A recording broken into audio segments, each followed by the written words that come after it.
I remember telling my father, Dad, I got a record, man. I got a record. Because of course, I had gone through his record collection, which I probably have about 40 or 50 of his records right now that he can't find, his vinyl. But in any case, I'm telling him, I'm like, Dad, I have a record. I remember my dad like really stopping and saying like, boy, you doing this for real. You know what I mean? Like he took it, he said, I came in the house and he said, man, there's something there on the bed for you.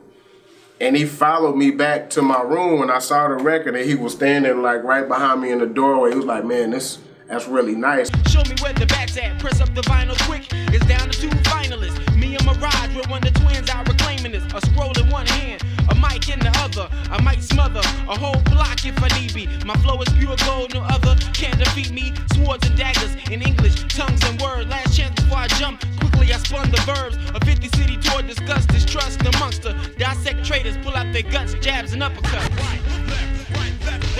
Hit you so many times, you think you surrounded. My style remain uncouth, got the pudding and the proof. I'm living my life in sound booths, so I work harder, I work smarter. MCs best get used to rejection like telemarketers. I motivate my team to do amazing things. MCs that used to be hardcore, now choose to sing. Been doing this for years and I won't drop. Got love for this hip hop, it won't stop. Make a run for the border, my tolerance is getting shorter.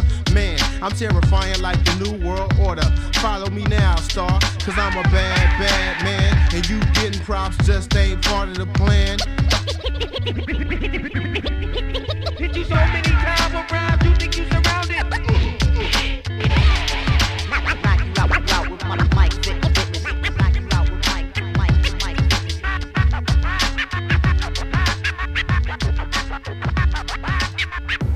Yes, this is your man Mirage the Great, and this is the 20-year anniversary of this project, my first project, Life is a Rhythm. Let's talk about it. This basically came about from a partnership that I had with T-Double. So me and T-Double, we actually have known each other since junior high school, since Keeling Junior High School. So we always kind of had a relationship, and we were both kind of prominent on the east side of 35 as far as hip hop, and rap. He was doing something that was different. It didn't sound like everybody else's stuff, which was a breath of fresh air because everybody wanted to sound the same. And it's kind of like today, how everybody just wants to sound the same. So I kind of always looked towards something that was a little bit different, that sounded different. And at the time, that's what Mirage gave us here in Austin. I first met Mirage back in the mid-90s at University of Texas radio station KVRX. A bunch of us used to hang out up there, probably at the House of Fat Beats radio show with Les and Carrie. A bunch of us used to hang out up there, and I recall Mirage and T-Double, Bavu, a bunch of amazing local Austin MCs. So that's probably where I first met Mirage, was up there. Not exactly sure when I first met Mirage, but I'm thinking it was probably around the before I was actually hosting the Dollar Hollis show. I first bumped into him down there because they used to let local MCs come up there, play their music, freestyle, and it just was kind of a meeting point for all those that were in the hip hop scene, whether it was the DJs or it was the MCs or it was even the beat boys. Sometimes they would hang out out there. So when I came home, I just told T that I wanted to just record a song. Well, when we made L.I.A.R, Mirage basically had the record that he wanted to use, and he brought it over to the studio, and I think we made the beat at my boy Mike Solis's house. He goes by 8-Track. And we did it on an EPS, I believe, 16 plus. Back then, if you were recording quote unquote professionally, you wouldn't just record to your cassette tape. This is the era we're talking about. We're talking about 96. So the other thing that you could record on was called an ADAT tape. And the ADAT tape, these things were like $20, $30 a piece. And I think you had maybe 20, 30 minutes on them, maybe 60 minutes. And they looked like VHS tapes, but they were ADAT tapes, and they recorded, high quality audio. So, of course, me and T were on a budget. So we had one ADAT tape. So we recorded both of our songs on this one ADAT tape, right? And Mirage already had the idea of how he wanted the record to go, which parts of the chop to be where. And my job during that session was basically just to sequence it and put the drums under it and basically be the Marley Marl of it and, you know, get it, knock it. L.I.A.R was a song that I had written probably about a month prior to recording it. When I had come home in the summer of 1995 for my sophomore year at Prairie View A&M University, I went to T, and I knew that T-Double was somebody that knew how to kind of put my musical ideas, because I saw him kind of work a keyboard and make beats and such, but he didn't really have his own equipment just yet. So we went and we ended up making a beat, and I had brought him a copy of the sample that we had used for the Roy Air sample, a red, black, and green, and we went ahead and he laid my musical idea down, and I'll never forget, we actually recorded it at a car lot. It's a car lot right there in Round Rock, Texas, about 15 miles up the road from Austin, and we recorded it in the back room of a car lot. That was basically me getting with DJ Crash here in Austin, going to Enterprise Rent-A-Car where a cat named Jay Sycamore worked, and he had a little studio in the back. And I used DJ Crash's ASR 10 to basically make Lost Scriptures and a lot of those early tracks back there, because I didn't have an ASR 10 myself. So I had to use his to really put that track together, and as they say, the rest is history. That's how we set it off. They were like the last people that would come through, man. I thought it made beats for everybody else. But here they come. Keep my ass up all night, making tracks. But we had fun making them, and I'm glad we did, and I'm glad it made history. This is the actual board that made it. Made the hits and made a bunch of hits. Big shots to DJ Crash. We actually used his ASR to import the beat to record it, because the guy, he had set up a whole studio right there in this car lot. He already had the concept of the record, basically the whole album. The lyrics were already in place, of the lyrics he wanted to do to it. So it was really just piecing it together, and it made a classic. You know what I'm saying? It was kind of like Austin's first Tribe Called Quest Midnight Marauders type of record. You know what I'm saying? It was real dope. It was a great experience. Me and T, we recorded the songs, and so by the time we decided that we were going to put it out, we did it as an A and a B side of a cassette tape. I really wish I had a copy of that. But it was a song, L.I.A.R by me, Life is a Rhythm, and Lost Scriptures by T-Double. And his song was on the A side, my song was on the B side, and they both started getting a lot of burn locally. T and Mirage would bring that song up to KVRX, and we would play it, and it was it was a heater. And so he says, well, man, listen, instead of just recording a song, why don't we actually go ahead and start a label?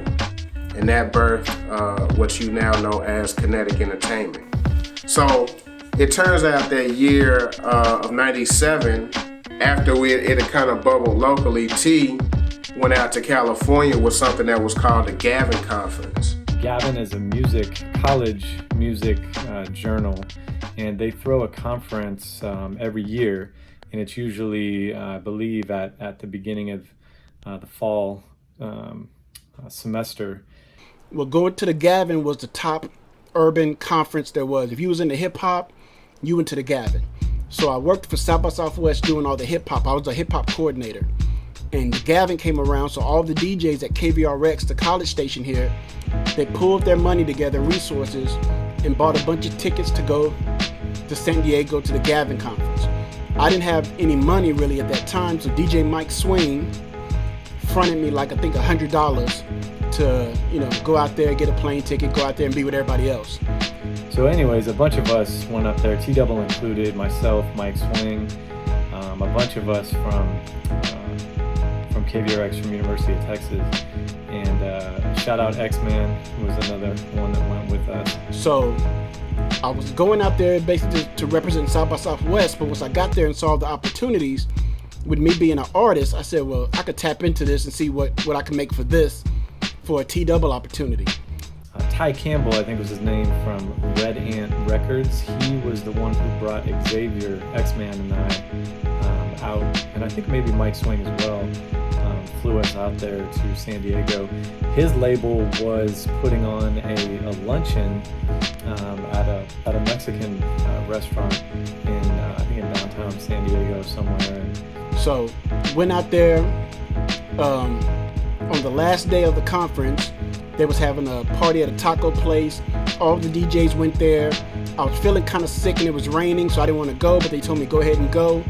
Anyways, we all showed up there, and I just remember seeing LP from Company Flow, Rascass, there were some heavy hitters in the building, and T was rolling with us, T-Double, and there was a bunch of cats at one point during the lunch where there was like an open mic or a freestyle, and I remember T got up there. Again, he was kind of patient and waited his turn, but went there. A lot of rappers were freestyling. I stood up, did my thing, represented Austin, as I always do. Man, he got up there and just ripped it. I mean, holy shit, we were all like, I think he even gave some shout outs to Austin, and we were like on the sidelines all super hyped, and I think kind of right after that, or maybe during that or before it, I can't remember exactly, but I had introduced T to my man Matt Panda One from Animal Farm, and he had just started a new record label called GoodVibe, and they released their first album, I think it was called Pharmaceuticals, on that label. And so I remember making that introduction to between T and Matt, and I just remember, this, after hearing T rip it on the mic, thinking, man, people are going to be hitting up T, because there were some people taking notes in that audience. And so these guys from a label out of L.A. called GoodVibe Records were very interested in his freestyle. I was at school, of course. I couldn't go to the conference. I was at Prairie View. Matt Kahane, who owned GoodVibe Recordings, and he said that he dug how I was spitting and asked if I wanted to make a record.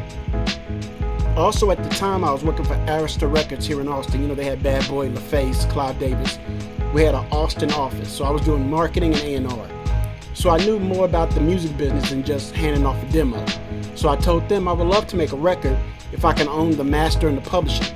And they was like, damn, who taught you that? And I'm like, I'm not like your everyday rapper. I said, I want to have a label deal. I don't want to be an artist, because with a label deal, I can come back and sign artists and give artists opportunities like Mirage. So they said, cool. So I said, send me a package about everything you've done for your artist, and I'll decide if you're the right place for me. I basically made them send me a demo. So they did that. It looked cool. So from that interest, he sent that one ADAT tape that we had, or that he had of some of his music, the more professional stuff, which was actually kind of risky because, like, what if something happened to the tape? You couldn't just fly files like you have with internet now. So in any case, they heard his song, and then they said, well, what is this other song? Who is this other guy? And he was like, oh, that's my partner, that's Mirage. I just went by Mirage at that point. And so they started to take interest in the song L.I.A.R, and that kind of started the next chapter of how we started to push, or how the album came about and how it developed. So that's how that deal came about. And in the process of making that deal, when they heard my demo, at the end of my demo, we had Life is a Rhythm, the demo by Mirage. That was on the end of my DAT tape.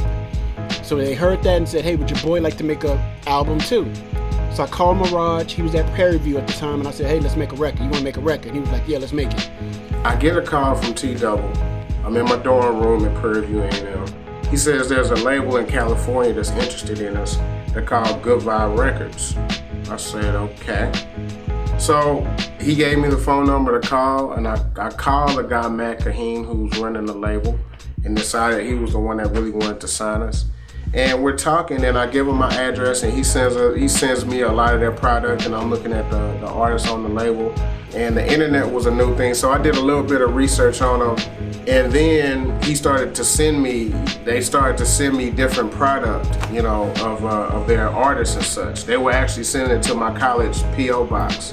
And it looked, the product looked, it was professional, and there was a lot of interest in the artists that they had. They had LA stalwarts like Medusa and Spontaneous, and The Claim, and the Anonymous, and of course he had Animal Farm, which were, including my guy Matt Kaheen that eventually signed us. He was one of the guys that ran the label. So I remember actually getting the contract while I was at Prairie View A&M. So I negotiated his deal basically to be the same as mine, where he owns the publishing, he owns the masters, he owns the artwork, he owns 100% of that record. Yeah, I was really kind of worried about if our music was going to be able to fit in, and it turned out that it did. But the main part was that they didn't want us to change our sound. They kind of wanted exactly what we gave them. They just took it, maybe added some cuts and such. Props to DJ Drez, Dr. Easy, you know what I mean, for putting the cuts on my track. But in any case, they gave us the artistic freedom that I thought we wanted. That basically came from me doing the Law Scriptures record. We had already did Law Scriptures and Life is a Rhythm as a cassette that we was moving here in Austin. We had already had those records done. So they just took it to a whole nother level. And then, Mirage was able to put out his record, and he eventually went on to do Melodic Science and do all the beautiful things that he's done. Labels back in the 90s were really, it was almost like the crew that you wanted to be a part of, because records and the whole experience with records, like sometimes you would just buy because the record label looked good. And so really what I summed it up and what me and my crew, my college guys that I was really, kind of discussing and running this by, that we really saw them as a West Coast version of Rockers. And Rockers was really, really well respected in the underground circles that we were in, basically because of Company Flow. We all had a lot of respect for the underground cast, Company Flow. And then of course, later Mos and Talib and, everybody that was on Rockers. So we figured, this was really cool that a West Coast affiliate, or a West Coast label would want to deal with some guys from Texas. So it turns out that, we were going to be part of a wave that GoodVibe was starting as far as like trying to push their label and their hip hop across the country. They had a record deal. Him and T-Dub, they were actually on vinyl. They had, and that's what DJs used, and that's what we had to have in order to play back then. We had to have it on wax, and he made something beautiful on wax. It was like poetry on vinyl. It was great. When I made that intro to Panda One, I had no doubt that they were going to link and do something great. And so when I first saw, or heard that it was coming out on vinyl, I was super stoked, to see some of the homies, amazing talent from Austin, Texas, and Mirage and T-Double putting stuff out. So on a national level, worldwide level. I mean, GoodVibe. And the sort of when the L.I.A.R EP came out, GoodVibe was just on the rise, putting out Mystics, Slum Village, lots of stuff like that. So was really, really stoked to see the Austin homies getting shine on a worldwide level. The build-up was kind of, it wasn't as easy as I thought it was going to be, because GoodVibe was going through some distribution issues where they had a thing with New Groove. They was working on something with Interscope, and they had something else possibly with Def Jam. So everybody was kind of in a hold pattern to wait to see what was going on with that. But they still released Mirage's record. They still did like promo vinyl. They still got it out to DJs. They still did what they could do with what they had. At the time, labels would put out 2 or 3 or maybe 4 projects at a time as kind of what they're pushing for the quarter, and they will send that to the DJs, right? So my wave, I was in it with Bahamadia, Spontaneous, and these guys out of Detroit called Slum Village. Had a producer named Jay Dilla, right? So my record is the last record in this box. You got your 2 Bahamadias, you got 2 Spontaneous records, for the DJs to cut back and forth. Two things by Slum, and then my record, right? Which, I'm not saying this is a bad thing, because I majored in marketing when I was at Prairie View. So I was actually kind of, like I said, in the sales force at Dell. So I said, let me kind of take advantage of this, you know what I mean? Because I knew Bahamadia from her previous work, and then she was releasing independent music. And then I knew that I knew this guy JD was the guy that was producing with, you know, one of my favorite MCs ever, Q-Tip, as part of the UMA. So I was like, okay, let me take advantage of this. So anybody that I could find online that did college radio or that had a podcast or some type of thing that was going on internet, I would send them an email. Hey, you getting serviced by GoodVibe? I would kind of submit that information to the label, and then they would start getting records. Hence, the relationship started.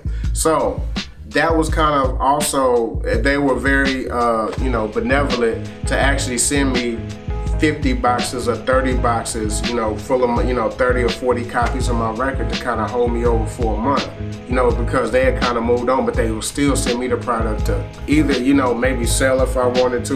It was really hard selling records because DJs wouldn't buy them, so I would just make sure that they got it. It got me on mixtape. It was a very dope experience, and I learned so much from that part of it.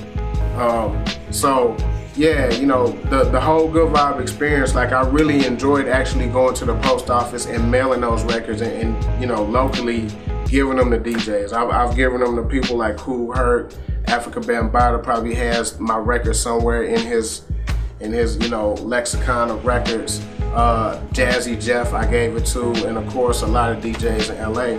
because the label, of course, is there. So I was basically a one-man promo team, and I was everywhere with a backpack with a large across-the-shoulder strap with just my records. And if you were any DJ of credit or merit, you were probably gonna get one of my EPs on 12-inch, you know what I mean? I think the record, if the deal would have went through with Def Jam, then Mirage would have came out on Def Jam, and it would have had a bigger push and a bigger thing going on.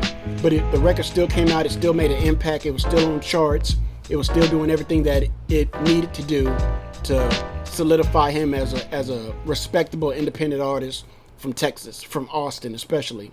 That song and EP played a key role, I think, in spreading the word about Austin hip hop and actually showing Austin MCs, producers, DJs, artists in general that you're not limited, just to Texas or Austin. That project broke down boundaries across the world, So that's how I think that project played a role in the growth of Austin hip hop. I think it continued to push the boundaries and provide an example to cats on what is possible. Hip hop brings a lot of people together. So just through the love of hip hop, the culture, we just, I guess we started a lineage from there, and not knowing that one day I would take over the $1 show from Les and would be the one to premiere the Life is a Rhythm album to the masses right on 91.7. So what they say, sometimes they put people in your paths for certain reasons, and I'm sure that those paths that we crossed way back in the 90s was leading up to helping Life is a Rhythm, get spread out into the ears of the masses in Austin. I remember that album being real soulful, but very lyrical. In the 90s, it was I think it was a little different than it is now. All the MCs it was who could rap the best, battling, rhyming, and things like that. But what was different about L.I.A.R was that Mirage's album was real soulful and funky. Like, it always reminded me kind of like of Camp Lo and how they use those samples. Because I remember Mirage and T-Double rapped over a beat done by NickNack where he used a sample from Earl Clue. And I remember I was like, God, I wish you guys would put that record on. They used to play it on the air every once in a while. It was special, it was cool. But back to Mirage's album, it was soulful, it was fun, it was different. It was completely different than what was coming out at the time. From the East Coast, West Coast, rivalry, battle, all that other stuff. It carved its own niche within the area. It was very, very different. Yeah, they had my ass in there mixing and everything, trying to get this record to go, and I didn't know if it was gonna go anywhere, and it did. So I'm very happy to know that, man, that the music didn't just sit on someone's shelf and collect dust. And when I first heard the EP, Of course I thought it was dope, because we took time to make it, and we took time to make sure that it was recorded right. And, you know, I believe most of those songs were recorded to 2-inch tape at some studio, I don't remember, that 2-inch tape. And Mirage had all the ideas for the beats, all the ideas of where he wanted his samples to go, where he wanted his cuts to go, where he wanted everything to fit. And I was just basically the guy just to gel it and put it together and give that little extra funk and that little extra swing a little bit. But it was really all of Mirage's vision. You know what I mean? I was just happy to help a friend of mine that I grew up with be able to get a deal and put a record out and achieve his dream as I achieved my dream. I think that when you're blessed with an opportunity, you got to share that opportunity. You can't be selfish. You can't say, I got a deal, now everybody watch me shine. You got to say, I got a deal, now my man can get one. Mirage got put on. He started working with other artists like Icon and other people, you know, making other situations happen. That's how it's supposed to go down. Yeah, so, you know, we got a real good response, you know what I mean?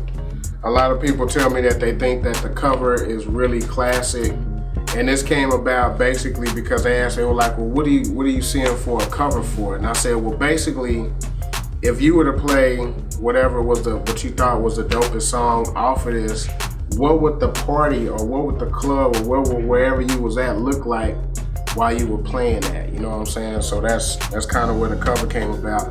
A lot of people say it kind of reminded them of, like, you know, the Good Times. You know, like your joint with the Good Times cover, right? So that's that. You know, the back, you know, again, I mentioned my brother. You know, that's me and my baby brother there when he was a young man. I'm even tripping on some of the people that I'm thinking here. You know, House of Fat Beats, Dollar Holla Show, the B-Side radio show, big up the NickNacks, Pep over at KZI, you know, everybody that I thanked in Austin, you know, executive produced by Matt Kaheen, Chris Nagy, Cliff Feeman, and myself, Mirage.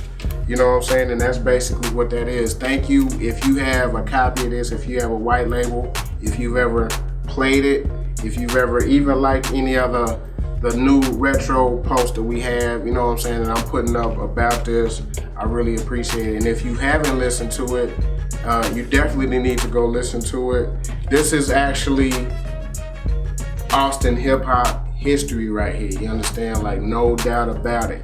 This project is probably one of the first time that a lot of people heard of hip hop from Austin, or when they came to Austin, this was something that they respected. This is 20 years old, you know what I mean? And I've personally gotten responses from as far away from Sweden, Australia, England, I remember Japan, Canada. A lot of people, I actually had somebody that came down and interviewed me about this from Canada. The stickers were all over Austin. If you have those stories, please leave them in the comments. My name is Mirage, and this is the 20th anniversary of Life is a Rhythm, L.I.A.R, by myself. Peace.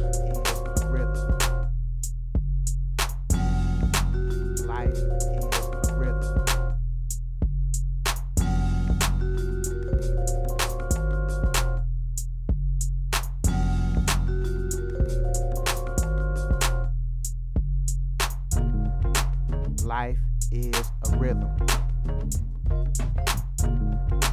Life is a rhythm. Life is a rhythm. Life is a rhythm.